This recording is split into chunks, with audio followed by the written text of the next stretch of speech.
ஓம் சண்முகா போற்றி போற்றி. மாதா பிதா குரு குலதெய்வத்தை வணங்கி அனைவருக்கும் வணக்கம்.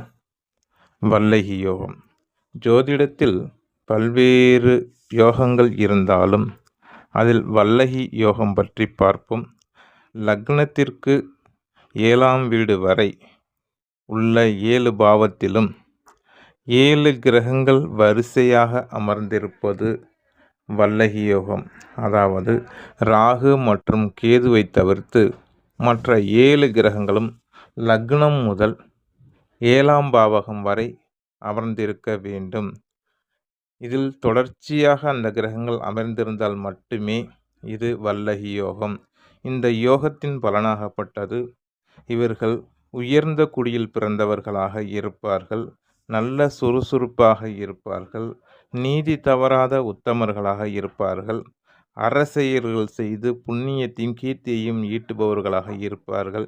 இவர்கள் பேச்சாளர்களாகவும் இருக்க வாய்ப்புண்டு. கல்வி, நற்பண்புகள், யோக பண்புகள் அனைத்தும் இவர்களுக்கு கிடைக்கப் பெறுவார்கள். நன்றி, வணக்கம். ஓம் சண்முகா சரணம் சரணம்.